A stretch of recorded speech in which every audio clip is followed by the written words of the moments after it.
चलिए शुरू करते हैं। ये प्रीवियस ईयर क्वेश्चंस की सीरीज़ चल रही है पॉलिटी की, और इसमें हम चैप्टर 5 पे आ गए हैं। इसके पहले शॉर्ट वीडियोस के माध्यम से हमने सारे क्वेश्चंस रिवाइज़ कर लिए थे डिफरेंट एग्ज़ाम में लोक सेवा आयोग के जो आए हैं। ये बहुत ही इम्पॉर्टेंट होता है रिवीजन के पर्पज़ से, और यही बेस्ट मेथड भी है एग्ज़ाम टाइम में रिवीजन करने का। आप पूरी बुक उठा के नहीं पढ़ सकते हैं, ठीक है? तो आप इम्पॉर्टेंट क्वेश्चंस देख लीजिए, तो आपका रिवीजन एकदम अच्छे से हो जाएगा। और इसमें हम कोशिश करेंगे कि चैप्टर 5 के मैक्सिमम क्वेश्चंस कवर हो जाए। नहीं होंगे तो फिर नेक्स्ट वीडियो में करे जाएंगे। तो इसमें क्या है कि article, schedule and parts of the constitution की बात कही गई है, ठीक है? तो चलिए स्टार्ट करते हैं। निम्नलिखित विषयों पर विचार कीजिए तथा उन्हें क्रमानुसार जैसा संविधान में उल्लिखित है वैसा व्यवस्थित कीजिए। देखिए, बिल्कुल यही क्वेश्चन आया है 2022 में। ये कितना लेटेस्ट क्वेश्चन है पीसीएस में। तो जब हमें इनका पता होगा ऑर्डर, तभी तो इनको हम अरेंज कर पाएंगे, ठीक है? तो नागरिकता किस में है हमारी? पार्ट 3 में है। सॉरी, नागरिकता पार्ट 2 में है। और राज्य के नीति निर्देशक तत्व 4th में है। संघ तथा उसके राज मौलिक कर्तव्य, तो इसको हम जो है अरेंज करना है हमें। तो इनका हमें भाग पता होना चाहिए कि कौन से कहाँ पे हैं। और ये ज़रूरी नहीं कि एक साथ आप सारे भाग लर्न करिए बैठ के, जो आता जाए उसको लर्न करते जाइए। तो भाग 1 में क्या दिया है? संघ तथा उसके राज्य क्षेत्र। भाग 2 में नागरिकता है। भाग 3 में मौलिक अधिकार है। भाग 4 में डीपीएसपी है। और भाग 4A में फंडामेंटल ड्यूटीज़ हैं, ठीक है? तो अब हम इनको अरेंज कर सकते हैं कि सबसे पहले कौन सा है। तो सबसे पहले हमारा हो गया संघ तथा उसके राज क्षेत्र, पार्ट 1 हो गया, ठीक है? फिर उसके बाद में नागरिकता पार्ट 2 आ गया, तो 3rd हो गया अरेंज। फिर पार्ट 4th डीपीएसपी, और लास्ट में 4A होता है फंडामेंटल ड्यूटीज़, ठीक है? तो इसका ऑप्शन बी जो है करेक्ट हो जाएगा। अब ये देखिए सूचियाँ दी हुई हैं, ठीक है? शेड्यूल्स।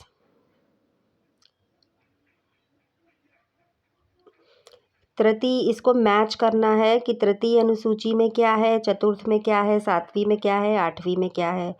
तो ये हमें मालूम होना चाहिए कि सीटों का आवंटन जो है वो चतुर्थ 4th में होता है, ठीक है? तो इसको बी का 1 हो गया। तृतीय में ओथ वगैरह है, शपथ। 7वीं 8वीं में भाषाएं हैं। और 7वीं में संसद और राज्य विधानमंडल द्वारा बनाई जाने वाली विधियों की विषय सूची है। तो इसको हम मैच कर लेंगे इधर से, ठीक है?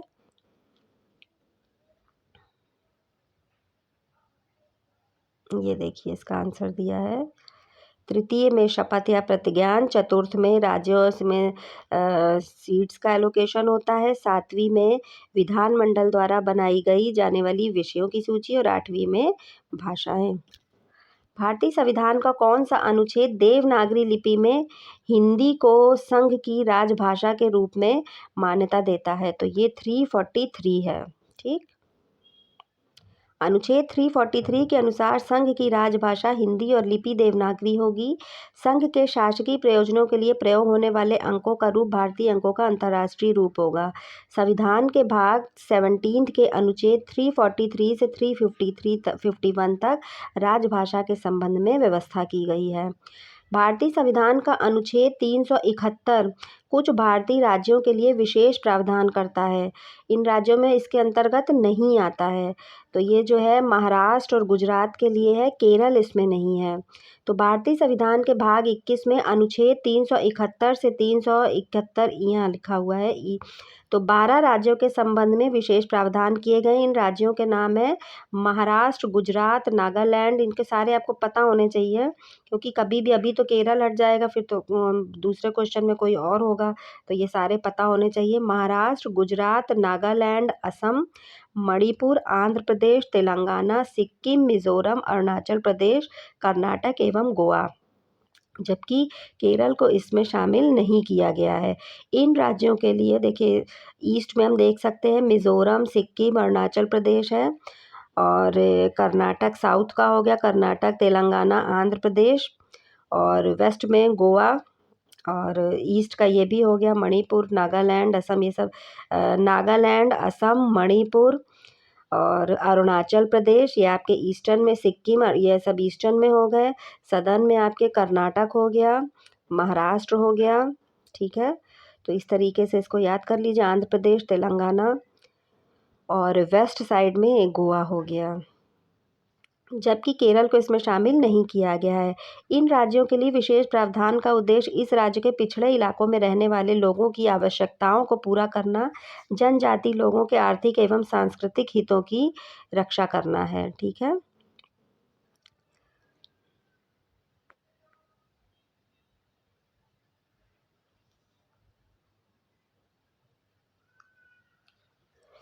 निम्नलिखित में से कौन सा अनुच्छेद यह प्रावधान करता है कि उच्चतम न्यायालय द्वारा घोषित कानून भारत के राज्य क्षेत्र के भीतर सभी न्यायालयों के लिए बाध्यकारी होंगे? तो ये 141, ये देखिए 2021 में क्वेश्चन पूछा गया है कि उच्चतम न्यायालय द्वारा घोषित कानून भारत के राज्य क्षेत्र के भीतर सभी न्यायालयों के लिए बाध्यकारी होगा, तो ये 141 में है। उच्चतम न्यायालय द्वारा घोषित कानून भारत के राज्य क्षेत्र के भीतर सभी न्यायालयों के लिए बाध्यकारी होंगे। 1993 में निम्नलिखित में से कौन सी भाषा 8वीं अनुसूची में सम्मिलित नहीं की गई है? तो ये तो चारों ही की गई थी। 92 संविधान संशोधन अधिनियम द्वारा 2003 द्वारा भारतीय संविधान की 8वीं सूची में मैथिली, डोगरी, बोडो, संथाली भाषाओं को जोड़ा गया था। वर्तमान में कुल 22 भाषाएं सम्मिलित हैं। 8वीं अनुसूची अधिनियम द्वारा कौन सी, फिर इसमें वही पूछा गया है, तो मैथिली इसमें कोंकणी हो जाएगा, ठीक। इसमें नहीं थी, बोडो, डोगरी, संथाली थी। भारत के संविधान के भाग 9A में निम्नलिखित क्षेत्र की स्वशासन की इकाइयों को संवैधानिक आधार प्रदान किया गया है। तो 9A में किसको किया गया था? केवल शहरी क्षेत्र को, ठीक है। भारतीय संविधान के भाग 9A में शहरी क्षेत्र की स्थानीय स्वशासन इकाइयों को 1992 के 74वें संविधान संशोधन द्वारा संवैधानिक दर्जा दिया गया था। इसे नगर पालिकाएं नाम दिया गया था, ठीक है। संविधान के निम्नलिखित अनुच्छेद के अंतर्गत संसद के दोनों सदनों के संयुक्त अधिवेशन का प्रावधान है। तो ये 108 में है।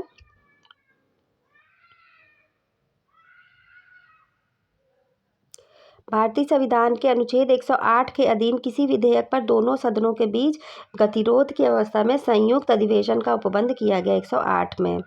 भारत के संविधान के अनुच्छेद 300 के अनुसार भारत की सरकार का कानूनी नाम है द यूनियन ऑफ इंडिया, ठीक है। संविधान की अनुच्छेद 300 में क्या नाम है इसका? The union of India. ये आरओ मेंस में पूछा गया 2021 में। ये उल्टा भी क्वेश्चन पूछा जा सकता है कि द यूनियन ऑफ इंडिया किस अनुच्छेद में है? तो 300 में है। भारत के संविधान के अनुच्छेद 300 के अनुसार भारत की सरकार को कानूनी नाम द यूनियन ऑफ इंडिया दिया गया है। भारत सरकार भारत संघ के नाम से वाद ला सकेगी या उस पर वाद लाया जा सकेगा।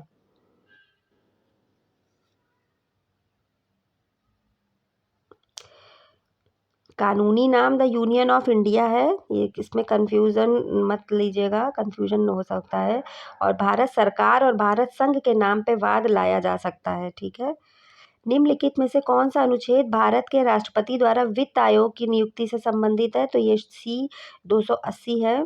भारतीय संविधान का अनुच्छेद 280 भारत के राष्ट्रपति द्वारा वित्त आयोग की नियुक्ति से संबंधित है।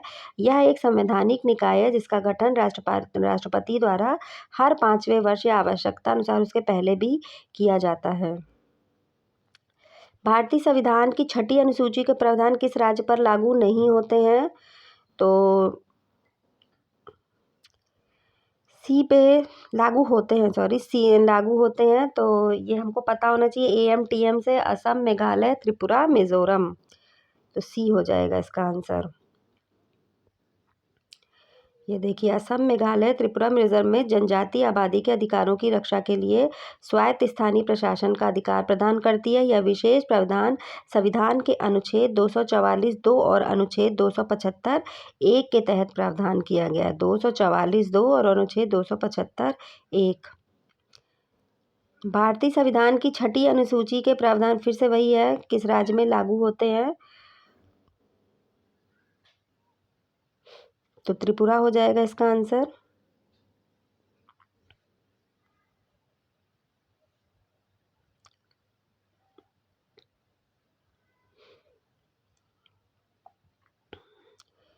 ये देखिए, प्रावधान और अनुच्छेद, ये हम इसका क्वेश्चन मिस हो गया है। सर्वोच्च न्यायालय में तदर्थ न्यायाधीशों की नियुक्ति 127 के तहत होती है। लोकसभा के अध्यक्ष 93, संसद के सदनों का कार्यकाल 83, राष्ट्रपति द्वारा संसद के दोनों सदनों का विशेष संबोधन 86। तो ये डिफरेंट है, बिल्कुल याद कर लीजिए इनको फिर से कि सर्वोच्च न्यायालय में तदर्थ न्यायाधीश 127, लोकसभा के अध्यक्ष 93, संसदों के सदनों का कार्यालय 83, राष्ट्रपति द्वारा संसदों के दोनों सदनों का विशेष संबोधन 86। जबकि अनुच्छेद 88 सदनों के बारे में मंत्रियों और महान्यायवादी के अधिकार का प्रावधान करता है 88 में। संविधान का निम्न अनुच्छेदों में से कौन एक अनुच्छेद उपबंधित करता है कि मत बराबर होने की दशा में अध्यक्ष के पास एक निर्णायक मत होगा और वह उसका प्रयोग करेगा? तो अनुच्छेद 100 के तहत होता है ये, ठीक है, कि जब बराबर होता है तो अध्यक्ष उसमें वोट कर सकते हैं।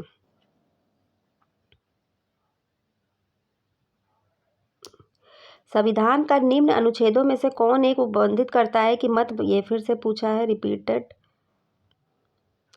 निम्नलिखित में से कौन सा एक सही सुमेलित नहीं है? तो समानता का अधिकार अनुच्छेद 14 से 18 ये सही दिया है। शोषण के विरुद्ध अधिकार 20 से 22, तो ये तो इसमें नहीं है शोषण के विरुद्ध अधिकार। धार्मिक स्वतंत्रता 25 से 28 सही है। सांस्कृतिक एवं शैक्षणिक स्वतंत्रता 29-30, तो इसका बी ऑप्शन ही इनकरेक्ट हो जाएगा, क्योंकि शोषण का अधिकार किसमें है? 23-24 में है। समानता का अधिकार 14 से 18, शोषण के विरुद्ध अधिकार 23-24 में है, और धार्मिक स्वतंत्रता 25 से 28, स्वतंत्र और सांस्कृतिक एवं शैक्षणिक 29-30। निम्नलिखित में से कौन सुमेलित नहीं है पूछा है?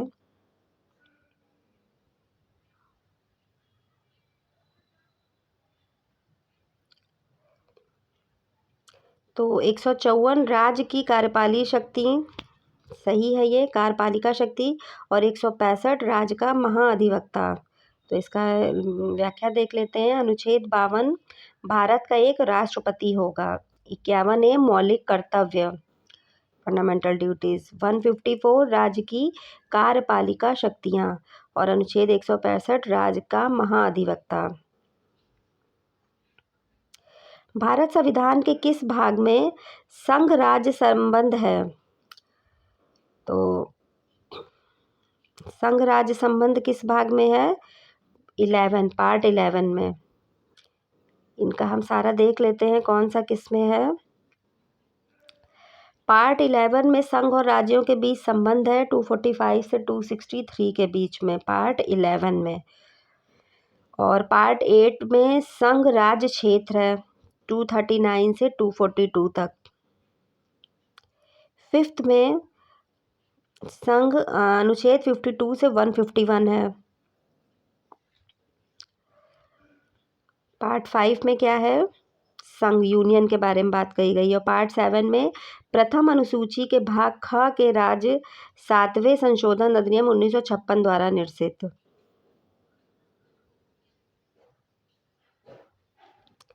ठीक है, तो एक बार फिर से देख लेते हैं इसको कि पार्ट 11 में संघ और मतलब यूनियन और स्टेट्स के बीच का रिलेशन है 245 से 263 तक।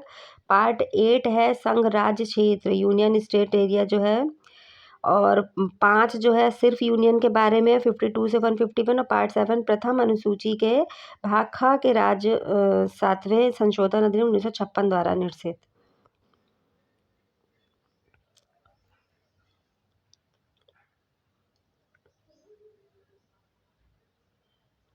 निम्नलिखित में से कौन सा अनुच्छेद भारत के राष्ट्रपति को क्षमा दान की शक्ति, तो ये आर्टिकल 72 है कि इसके तहत भारत राष्ट्रपति जो है क्षमा की शक्ति दी गई है उनको। निम्नलिखित भारतीय संविधान के अनुच्छेद में से कौन सा एक भारत के राष्ट्रपति है? फिर से वही है, कौन से अनुच्छेद में निर्वाचन आयोग का प्रावधान किया गया है? तो ये 324 में है। निर्वाचन आयोग मुख्य निर्वाचन आयुक्त और 2 अन्य आयुक्तों से मिलकर बना होता है, जिनकी नियुक्ति राष्ट्रपति द्वारा की जाती है।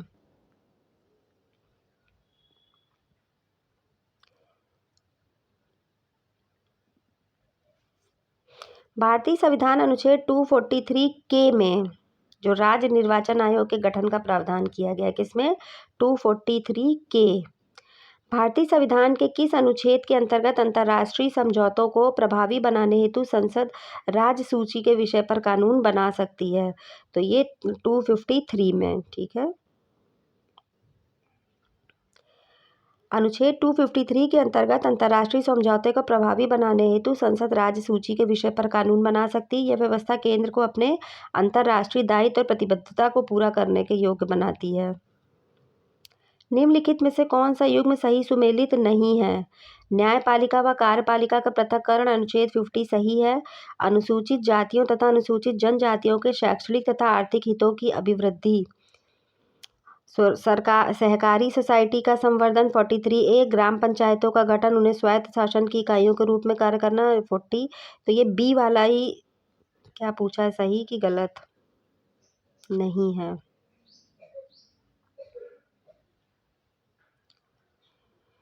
तो ये देखिए, इसका न्याय पृथक्करण जो होता है अनुच्छेद 50 होता है। इसको आप ऐसे याद कर सकते हैं कि 50-50 हो जाता है, आधा आधा इसको पृथक्करण से, तो आप कभी भूलेंगे नहीं। अनुसूचित जातियों तथा अनुसूचित जनजातियों के शैक्षणिक तथा आर्थिक हितों की अभिवृद्धि 46 में होती। ग्राम पंचायतों का गठन अनुच्छेद 40 है। और 43 एक उद्योगों को प्रबंध में कर्मकारों के भाग लेने के संबंध में है, उसमें सहकारी लिखा हुआ है, ठीक है।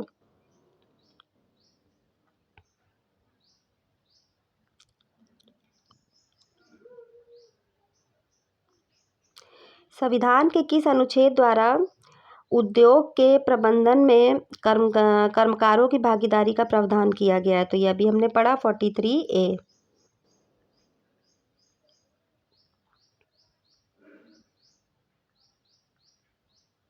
निम्नलिखित में से भारतीय संविधान का कौन सा अनुच्छेद आकस्मिकता निधि से संबंधित है?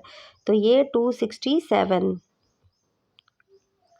भारतीय संविधान का अनुच्छेद 267 संसद तथा राज्यों के विधानमंडल में अपनी अपनी आकस्मिक निधियां स्थापित करने का प्राधिकार देता है। आकस्मिकता निधि संघ या राज्य में राष्ट्रपति या राज्यपाल के हाथ में रखी जाती है, ताकि वह अप्रत्याशित व्यय के पूर्ति के वास्ते तब तक के अग्रिम धन दे सके जब तक कि संसद या विधानमंडल उसे प्राधिकृत नहीं कर देते।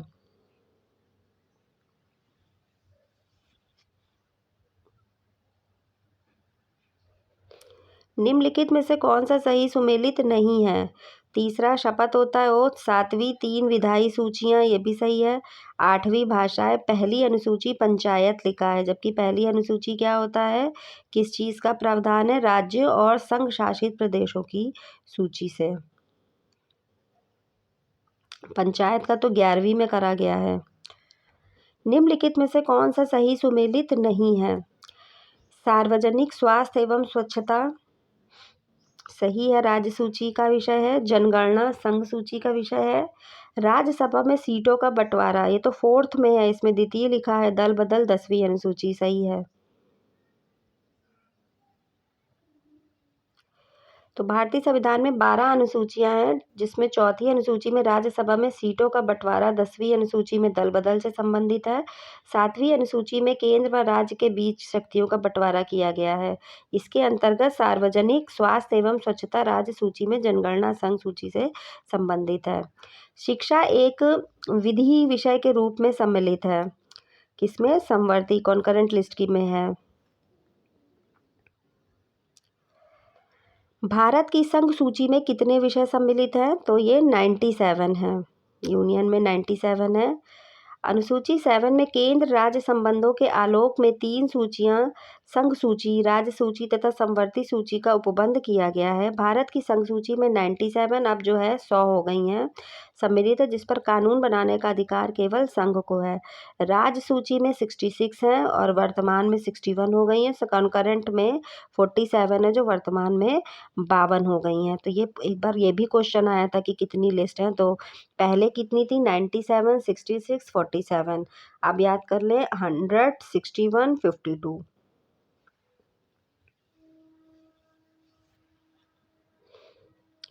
भारत के संविधान में निम्नलिखित अनुसूची में 3 विधा सूचियों का प्रावधान है। तो ये 7th की है, अभी देखा हम लोगों ने। भारतीय संविधान का कौन सा अनुच्छेद संसद को नागरिकता के अधिकार को नियमित करता है? तो ये 11th है। भारतीय संविधान को अनुच्छेद 11 को संसद को नागरिकता के अधिकार को विनियमित करने की शक्ति प्रदान करता है। इसके लिए संसद ने नागरिकता अधिनियम 1955 पारित किया है। भारतीय संविधान की प्रस्तावना में प्रयुक्त समाजवाद शब्द को निम्नलिखित किस अनुच्छेद के साथ मिलाकर पढ़ने से सर्वोच्च न्यायालय को समान कार्य के लिए समान वेतन का मौलिक अधिकार परिभाषित करने की शक्ति प्राप्त हुई है? तो ये बहुत इंपॉर्टेंट क्वेश्चन है और ये देखिए UPPCS प्री में GS इसमें किसमें आया हुआ है।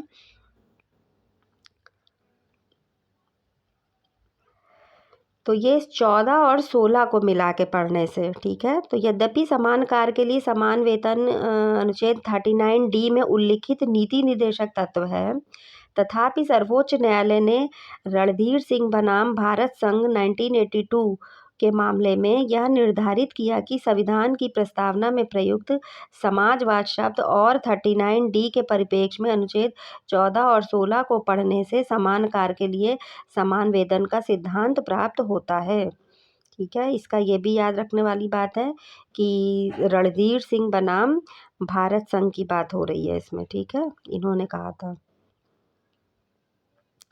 निम्नलिखित में से कौन सा युग्म सही सुमेलित नहीं है? मानव के दुर्व्यापार और बालाश्रम पर रोक 24, ये तो जो है 23 में है। गैर कानूनी निरोध में संरक्षण 22 सही है। प्राथमिक शिक्षा का अधिकार 21A है।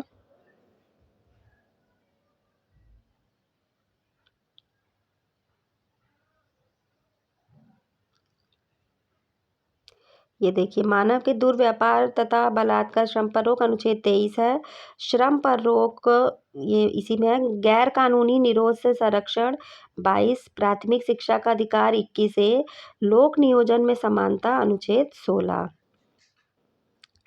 भारतीय संविधान का छुआछूत उन्मूलन से संबंधित अनुच्छेद कौन सा है? 17। संविधान के अनुच्छेद 17 के अंतर्गत छुआछूत का उन्मूलन कर दिया गया और इसे भारतीय नागरिकों के मौलिक अधिकार के रूप में मान्यता दी गई है। 1955 में अस्पृश्यता अपराध अधिनियम 1955 पारित किया गया था। निम्नलिखित में से कौन संविधान के अनुच्छेद 21 के दायरे में नहीं आता है?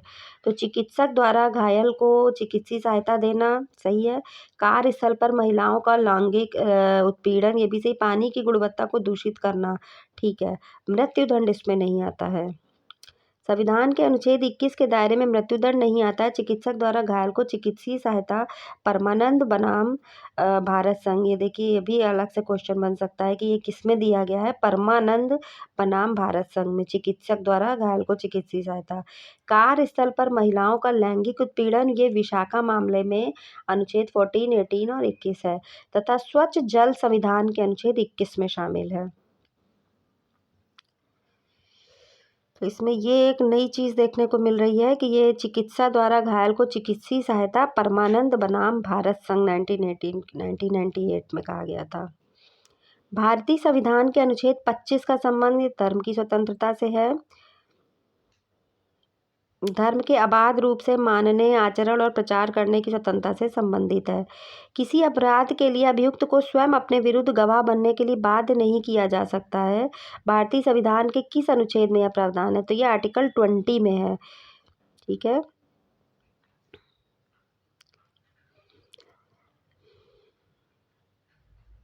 अपराध के लिए किए जाने के समय प्रबंध विधि के अधीन अधिरोपित की जा सकती किसी व्यक्ति को एक ही अपराध के लिए एक बार से अधिक अभियोजित और दंडित नहीं किया जाएगा। किसी अपराध के लिए अभियुक्त किसी व्यक्ति को स्वयं अपने विरुद्ध साक्षी होने के लिए बाध्य नहीं करेगा। किसी व्यक्ति को एक, ये आर्टिकल 20 में है ये सब प्रोविजंस, किसी व्यक्ति को एक ही अपराध के, ये फिर से वही पूछा है, एक बार से अधिक अभियोजित और दंडित नहीं किया जाएगा, तो ये आर्टिकल 20 में है। भारतीय संविधान के निम्नलिखित में से किस अनुच्छेद में यह व्यवस्था की गई है कि सभी अल्पसंख्यकों को अपनी रुचि की शिक्षण संस्थाओं की स्थापना व प्रशासन का अधिकार होगा, तो ये आर्टिकल 30 में है। भारतीय संविधान का कौन सा अनुच्छेद बच्चों के शोषण, तो ये आर्टिकल 24 में है। 23 व 24 जो है शोषण के विरुद्ध है, 23 वाला जो है ह्यूमन ट्रैफिकिंग की बात करता है और 24 बच्चों के शोषण। 23(1) के अनुसार मानव का दुर्व्यवहार और बेगार तथा किसी प्रकार का बालाश्रम प्रतिषिद्ध किया जाता है और इस उपबंध का कोई भी उल्लंघन अपराध होगा जो विधि के अनुसार दंडनीय होगा।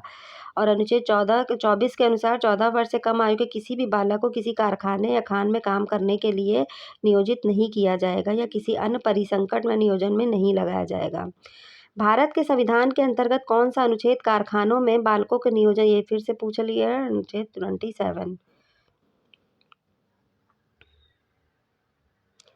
भारतीय संविधान के अनुच्छेद 40 राज्य को सार्थक कदमों हेतु परामर्श देता है, तो ये ग्राम पंचायतों के संगठन के संबंध में।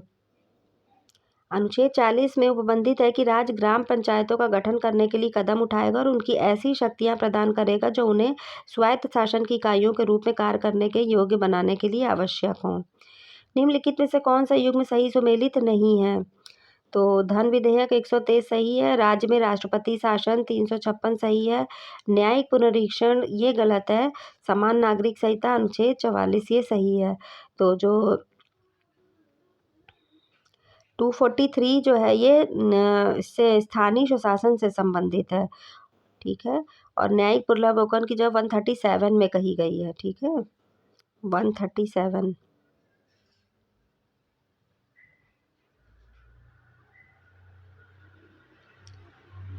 सूची को सुमेलित कीजिए। अनुच्छेद 40 जो है ग्राम पंचायत का गठन है,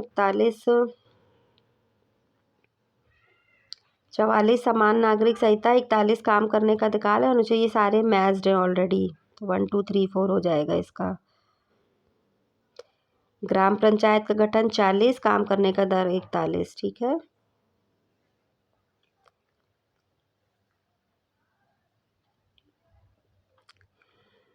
थर्टी 39A समान न्याय सही है, निःशुल्क विविध सहायता। अनुच्छेद 40 ग्राम पंचायतों का गठन, 44 समान नागरिक संहिता। अनुच्छेद न्यायपालिका कार्य प्रति, ये तो 50 में होता है। 48 में क्या है, पशु से संबंधित है, ये जो है अनुच्छेद 50 होगा इसका।